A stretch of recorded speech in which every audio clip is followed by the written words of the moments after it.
Assalamualaikum warahmatullahi wabarakatuh. Rabbi bil Mustafa balligh maqasidana waghfir lana ma madha ya wasi'al karami.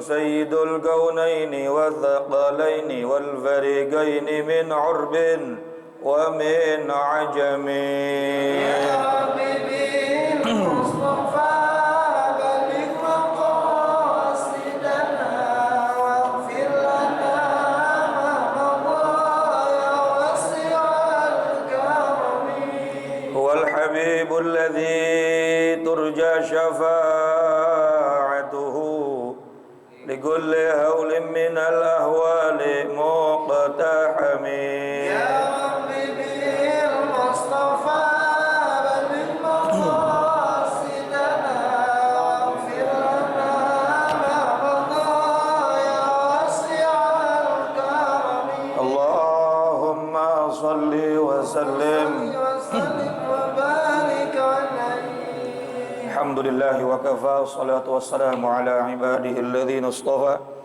wa ala alihi wa sahbihi ahli sidqi wal wafa, amma ba'du.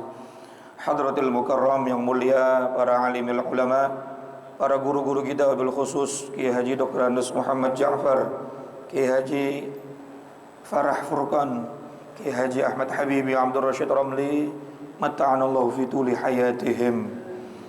Juga guru kita Kiai Haji Misjan dan pengurus Majelis Ta'lim Ukhuwah Islamiyah Bapak Haji Ustadz Muhammad Tahir, ketua dan pengurus Masjid Nurul Jamal, dan seluruh para jamaah yang hadir tanpa terkecuali. Mudah-mudahan semuanya mendapatkan rahmat dan kemuliaan dari Allah Subhanahu wa taala. Tanpa berpanjang kalam, mari sama kita lanjutkan kembali pembahasan kitab kita. Namun sebelumnya kita baca suratul Fatihah kembali. Mudah-mudahan majelis kita diistiqomahkan oleh Allah Subhanahu wa taala. Apa yang kita kaji, apa yang kita dapatkan pagi hari ini menjadi ilmu yang manfaat fid dini wad dunya wal akhirah. Al-Fatihah bil qabul wa ila hadratir rasul ala hadhihi niyyah wa ala kulli niyatin salihah wa ala man wasala fis salih wa ila hadratin nabiyil mustafa sayyidina wa habibina wa syafi'ina wa karimina wa maulana Muhammadin sallallahu alaihi wa alihi wa sahbihi wa sallam wa ala alihi wa azwajihi wa dhurriyyatihi wa ali baitil kiram. نخص خاصة لحضرة مؤلف الكتاب سيد الإمام زين الدين بن عبد العزيز الملباري الفناني وسيد الشيخ نواوي بن عمر الجاوي البندني وأصولهم وفروعهم وذوي الحقوق عليهم أجمعين أن الله يعلي درجاتهم في الجنة ويعيد علينا من بركاتهم وأسرارهم وأنوارهم وعلومهم ونفعاتهم في الدين والدنيا والآخرة والأرواح والدينا وآبائنا جميع المسلمين والمؤمنين والمؤمنات الأحياء منهم والأموات وإلى حضرة النبي الفاتحة. بسم الله الرحمن الرحيم الحمد لله رب العالمين الرحمن الرحيم مالك يوم الدين إياك نعبد وإياك نستعين اهدنا الصراط المستقيم صراط الذين أنعمت عليهم غير المغضوب عليهم ولا Rabbi ghfirli wa liwalidayya amin. Semoga Allah ampuni dosa kita dan dosa kedua orang tua kita. 79 ya Pak ya? Betul, bawah. Bismillahirrahmanirrahim. Qala al-musannif rahimahullahu ta'ala wa nafa'na bi'ulumihi wa amadna bi asrarihi fid dharain amin. Wa rabi'uha, adapun yang keempat di antara alasan yang diperbolehkan kita untuk mengucapkan sesuatu hal yang tidak baik atau yang buruk yang ada di dalam diri orang lain tapi tidak berdosa ya. Artinya alasan boleh membuka sesuatu keburukan orang lain, yaitu al-isti'anatu ala taghyiril munkarat. Ketika seseorang meminta pertolongan untuk mengubah kemungkaran. Ada orang minta tolong sama orang supaya kemungkaran itu dihilangkan. Ka'an taqula liman tarju qudratahu ala izalatiha fulanun ya'malu kadza. Seperti kamu berkata kepada orang yang kamu harapkan darinya mampu menghilangkan kemungkaran tersebut, bahwa si fulan melakukan keburukan ini kan semua diungkapin tuh ya. Betul nggak? Kita laporan sama orang supaya kemungkaran orang itu dihilang, pasti kita bakal ngasih tahu kronologisnya, betul nggak? Kasih tahu keadaannya, kasih tahu keburukannya. Ini si fulan begini nih, si fulan melakukan maksiat ini nih. Apakah itu membuka aib? Tidak. Dalam kitab ini itu tidak termasuk membuka aib, karena niat kita ingin mencegah apa? Kemungkaran. Contoh tuh dia tiap hari khamar terus, tiap hari bikin rusuh terus, tiap hari bikin orang resah terus. Itu kan keburukannya diungkapkan, lalu dibuat pengaduan atau diungkapkan kepada orang yang kita harapkan bisa mencegah tersebut. Maka hal tersebut tidak termasuk membuka aib, dan itu dibolehkan dalam syariat. Bisyarutin, dengan syarat ayyakuna qasduhu at-tawassulu ila izalatiha. Ada syaratnya nih Pak.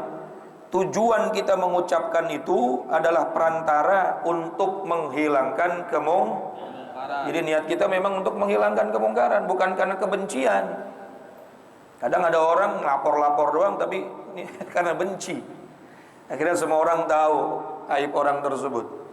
Kalau niatnya ingin izalatil taghyiril munkarat, ya, untuk merubah kemungkaran, mencegah kemungkaran, maka hal tersebut dibolehkan. Wa illa, kalau tidak niat seperti itu, artinya ngomongnya, ngaduknya karena sebab kebencian, haram, maka hukumnya haram. Haruma dzalika, bahkan diharamkan kita mengungkapkan keburukan orang lain di hadapan orang lain meskipun dia berbuat mungkar, kalau niat kita tidak ada keinginan untuk man'ul munkarat, mencegah kemunkaran, taghyirul munkarat, merubah kemungkaran. Nah, jadi kalau niatnya bukan itu, mengungkap keburukan orang lain, tetap hukumnya apa? Hukumnya apa? Haram. Ini yang keempat. Ada berapa semuanya kemarin Pak? 15. Masih banyak ya? Wa khamisuha, kemudian yang kelima, at-ta'rifu, memperkenalkan. Ka'an taqula fulanun al-a'raj, seperti kita berkata si fulan yang pincang, awil a'war, ataupun si fulan yang buta, aw nahwi dzalika bihaitsu la yu'rafu. Sekiranya kalau kita enggak ngomong begitu, enggak berkata seperti itu, la yu'rafu, orang enggak bakal kenal tuh sama orang yang kita maksudkan. Illa bi ismihil qabih, kecuali dengan panggilannya yang jelek. Misal kita datang ke satu tempat, pengen ketemu sama seseorang, kita tanya sama orang kampung situ, nggak ada yang kenal, padahal namanya sesuai KTP. Mang Jahit kenal nggak Pak? Nggak kenal. Tanya lagi ke sono, kenal Mang Jahit nggak? Nggak kenal. Orang itu baru kenal kalau kita bilang Mang Jahit yang picek, misalnya, yang matanya rada kagak ngelihat. Ngomong begitu niatnya biar buru-buru langsung dikenali. Memang terkenalnya, mohon maaf, di situ Mang Jahit picek, masya Allah picek. Atau Mang Jahit begini begitu dengan hal-hal yang buruk yang ada dalam tubuhnya, tapi memang terkenalnya begitu. Maka itu bukan membuka aib, karena memang kita punya tujuan ingin buru-buru mengetahui, mencari orang tersebut. Ya Allah, ini kalau nggak ngaji kan nggak tahu ya. Mau ngomong nggak tega, ya nggak tega sampai kiamat nggak ketemu. Betul nggak? Kalau kita nggak ngomong begitu, nanti orang pada kagak kenal. Mohon maaf, kayak pekerjaannya yang kurang baik misalnya. Misalnya mohon maaf nih, tanpa sedikit pun ada rasa ingin merendahkan, pemulung atau apalah segala macam, tanpa diucapkan atau diungkapkan pekerjaannya, orang pada kagak kenal misalnya. Lalu kita mencari orang tersebut, mengungkapkan atau menyebutkan pekerjaannya, maka ini bukan termasuk membuka aib. Tapi apa? At-ta'rif, cuma ingin cepat-cepat dikenali, cepat-cepat diketahui. Itu bukan termasuk membuka aib orang lain. Masya Allah. Fa in amkana ta'rifu bi ghairihi, tetapi kata ulama, apabila ada cara lain untuk bisa membuat kita mengenali atau orang lain mengenali orang tersebut, fahuwa aula, maka perkara lain tersebut lebih utama tanpa harus menyebutkan kekurangannya. Nyebutin kekurangannya boleh kalau tujuannya pengen cepat-cepat diketahui. Tapi kalau ada cara lain supaya kita orang tersebut tahu apa yang kita maksud, maka itu lebih utama dan lebih baik. Wadzalika, kembali lagi, kebolehan itu bi syarti qasdi ta'rif, syaratnya cuma satu, supaya cepat-cepat dikenali. Fa in kana bi qasdi tanqis, kalau mengucapkan itu bi qasdi tanqis, tanqis itu dengan tujuan merendahkan, mengurangi derajat orang yang kita sebut tadi, maka haruma, maka hukumnya haram. Jadi semua tergantung apa? Niatnya, tergantung tujuannya. Kalau ngucapinnya cuma pengen buru-buru dikenalin, ngucapinnya cuma pengen buru-buru cepat urusannya selesai, ditunjukin mana orangnya, maka itu enggak termasuk ngebuka aib. Tapi kalau ngomong begitunya karena ngurangin derajat orang yang kita tuju, maka hukumnya haram. Wasadisuha, yang keenam, al-ismatu 'anil fasadi, menjaga kerusakan, ka'antagula, seperti engkau berkata, li syahidin ghairi adlin, pada saksi yang tidak adil, hadza la yasluh lisyahadah, ini saksi tidak pantas menjadi saksi, li'annahu fa'ala gada wa gada, karena sesungguhnya dia telah berbuat ini dan itu. Boleh tuh ngasih tahu orang supaya tuh saksi nggak jadi saksi, karena kita tahu backgroundnya, latar belakangnya, atau kalau dilihat dari syariat dia nggak memenuhi syarat untuk menjadi saksi. Bukan berarti kita benci, tapi memang supaya hukum ditegakkan, termasuk saksi nikah. Termasuk apa? Saksi nikah ya, nggak boleh fasik dan seterusnya. Tapi nanti itu pembahasannya di VG ya. Nah, boleh itu kita ngasih tahu, jangan dia deh. Jangan dia yang jadi saksi. Kenapa? Li'annahu fa'ala gadza wa gadza. Karena dia pernah berbuat begini. Bahkan baru tadi itu dia ngomongin begini. Bahkan baru tadi dia berbuat begitu. Nah, ini bukan dalam rangka untuk menghancurkan derajat orang, tapi karena memang dalam posisi ada syarat dan rukun yang harus dipenuhi, maka hal itu tidak menjadi masalah. Jadi intinya kalau niatnya sesuatu yang dibolehkan, maka tidak menjadi masalah. Intinya yang nggak boleh itu kalau ujug kalau ujug tiba-tiba, atau niatnya karena kebencian. Wasabi'uha, kemudian yang nomor 7, al-istifta'u, alasannya boleh membuka kekurangan seseorang itu karena meminta fatwa. Ya, ka'antagul, seperti kamu berkata, lil mufti, kepada orang yang diperbolehkan untuk memberikan fatwa, namanya mufti, orang yang punya kapasitas untuk berfatwa. Ya, kalau di negara-negara Islam ada mufti. Kalau di Indonesia biasanya kesimpulan atau keputusan fatwanya dari satu kesatuan para ulama ya. Nah, kalau di negara-negara Islam itu ada satu mufti. Nah, dia bisa memberikan satu fatwa. Atau kita gampangnya saya kasih skop yang lebih kecil, kita mau tanya sama kiai, sama ulama, nah, untuk meminta nasihat. Zalamani abi, nah, dia cerita sama orang yang akan memberikan fatwa kepada dia tentang sesuatu hal yang buruk yang terjadi pada dirinya yang dilakukan oleh orang lain. Seperti apa? Saya telah dizolimi oleh ayah saya, au zaujati, ataupun saya telah dizolimi oleh istri saya. Dan laki dizolimi sama bininya gimana ini? Au akhi, atau saya dizolimi oleh saudara saya, begini ceritanya, begini.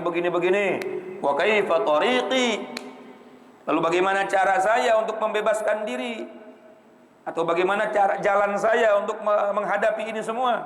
Ya, setelah dia ceritakan semua kejadiannya, itu kan pasti waktu cerita apa ya? Kejelekan orang tersebut pasti diungkapkan, betul nggak? Ya nggak mungkin ada satu hukum akan diberikan satu nasihat oleh seorang ulama, seorang yang diajak ngobrol, kecuali dia tahu kronologisnya, betul. Nah, maka hal tersebut dibolehkan.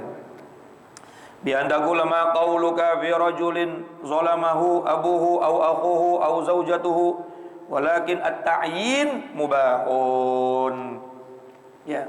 Walaupun yang paling baik itu kata ulama, kalau bisa cari bahasa kiasan. Ya jangan langsung to the point.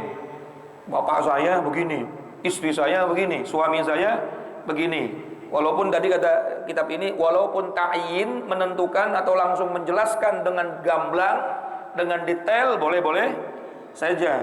Tetapi wal aula, yang lebih baik adalah mengucapkannya, menceritakannya dengan bahasa kiasan. Seperti bagaimana pendapatmu ketika ada seseorang begini, lalu orang yang begitu melakukan hal tersebut kepada orang ini, kira-kira hukumnya bagaimana? Padahal itu terjadi sama dirinya Nah itu lebih baik. Walaupun, sekali lagi, walaupun at-ta'yin menentukan segala sesuatu yang diceritakan itu dengan jelas dan gamblang, orangnya juga diucapkan namanya sampai menyebutkan nama, mubahun, hukumnya boleh. Bihadzal uzri, karena sebagai hal ini merupakan sebab uzur, ya ini kasus penganiayaan, kasus kezaliman dan lain sebagainya yang harus diceritakan dengan detail hingga akhirnya terjadilah satu kesimpulan hukum. Dibolehkan walaupun menyebutkan